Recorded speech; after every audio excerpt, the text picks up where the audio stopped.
Hey there, in this video I want to talk about Microsoft Sentinel. It's a topic I've covered before, but I want to restart the conversation on the subject. There has been a lot of new things coming into the platform recently, and also when I look at customer conversations that I'm having about Sentinel, there are very important topics that come to mind. So I thought about starting a new series on Sentinel, going through the fundamentals of what it looks like, what capabilities it has, how to deploy some of these capabilities, and sharing this knowledge with the community.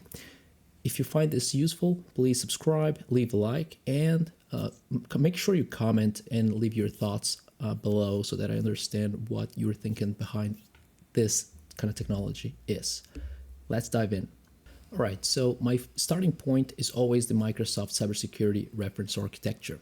And this is exactly what I'm looking at here, right? So this slide deck is for public consumption, is available online.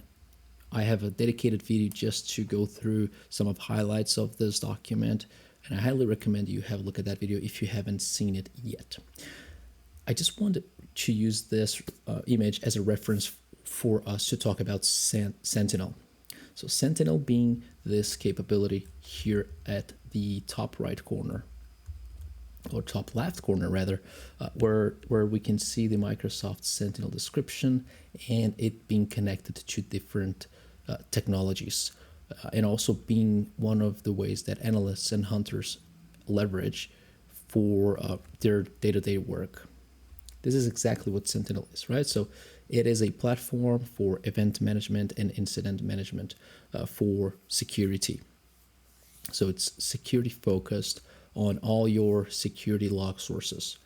This is very important. It's a very important distinction from your logs or regular logs that otherwise would be part of your observability platform, for example, which are related more to the functioning and the IT administration side of things. Now, Sentinel is fully cloud-based. It's an Azure with a service within Azure, and it's essentially a subscription that you pay up as you use. As you ingest log sources or amount of logs, that's how you're charged. And what kind of logs can it ingest? Essentially anything that your environment has, right? So it has support for API-based connectors. It has native connectors to Microsoft 365 services. It also has syslog and Ceph ingestion connectors. And essentially these last two are what most of the technologies in large enterprises leverage anyway. So they export syslog and you ingest syslog into Sentinel from these sources. When you ingest all of the different data sources, Sentinel crunches that data, and you can create queries to reference these different data sources, correlate them, and you can create analytics rules that will then generate incidents and alerts for your cybersecurity analysts and hunters. That is the whole point of your SIEM, right? Ingest logs, run complex queries through them, raise alerts based on these queries, and then help your team find the necessary data that they need. Now, the approach that Sentinel takes to most of the time raising these alerts is through behavior analysis, right? So hunting for behavior instead of hunting for IOCs, the legacy way that essential security would be done years ago, decades ago, I would call it. So then hunting for behaviors means understanding specific tactics and techniques that are being used by attackers in your environment and being able to pinpoint when these are seen and done.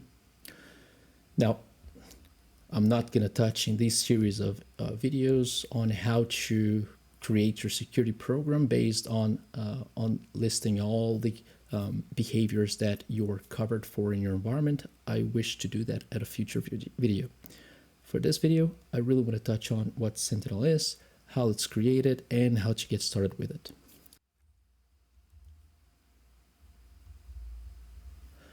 Okay, before we jump into the dashboard, let's quickly go over the fundamentals of how to set up Sentinel and what components Sentinel is made of.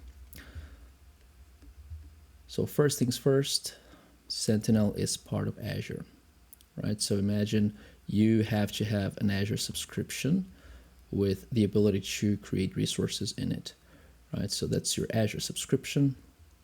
Within your Azure subscription, Sentinel requires logs to be stored in what is known as log analytics workspaces. So this is the first requirement, to have a valid log analytics workspace. Secondly is then to enable Sentinel on Sentinel service within this log analytics workspace.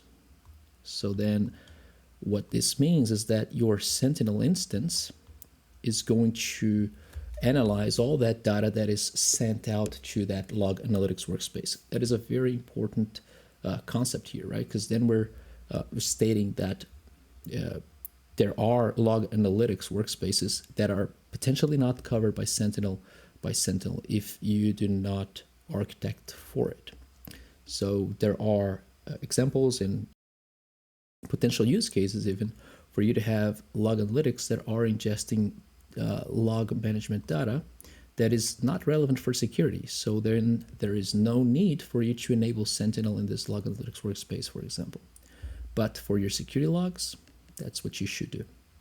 Now, what I stated as well is at some point, what you're going to need, another component you're going to need is connectors.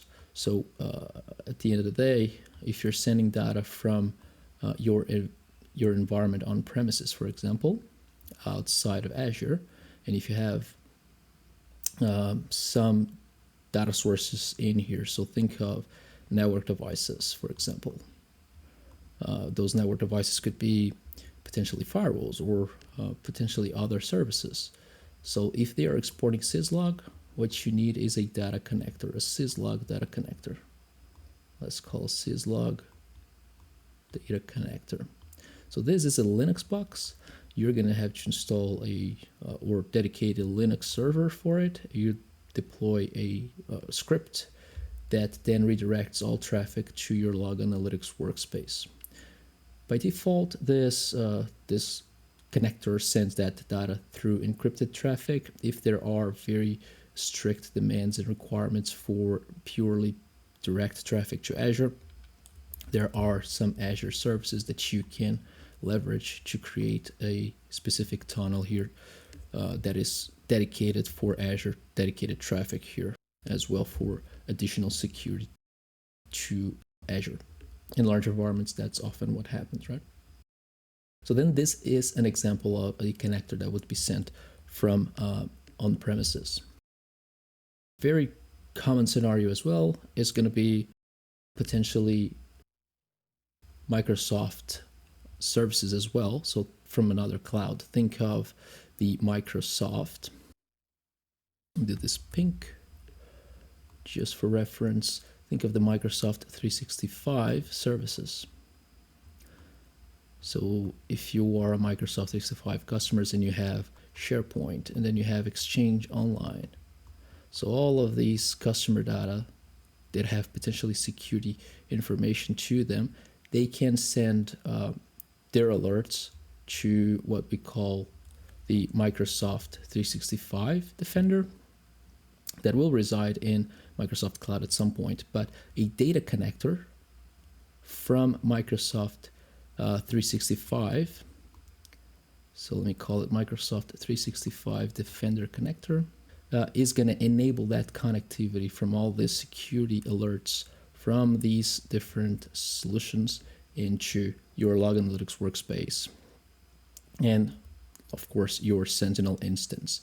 That is essentially what this sort of architecture would look like. Okay, so this is the very high level look at what major components Sentinel is comprised of, right? So we have log analytics, that's the first one. You then have the Sentinel instance. Then you have the third component, which is crucial, are all these different data connectors. This data connector, then this data connector, and then potentially others, even threat intelligence services as well. And then, of course, we're going to have the dashboard itself and leveraging it. But the main components for a setup are these three. So this was a very high-level explanation of what components are part of Sentinel, how you can get started with modern security operations. And In the next videos of this series, I'm going to go through the setup of some of these components in a working environment of Sentinel and how you as a cybersecurity engineer can leverage this tool for your benefit. Hopefully you follow this along, and if you do like and find this content useful, remember to subscribe and to like the video. Thank you.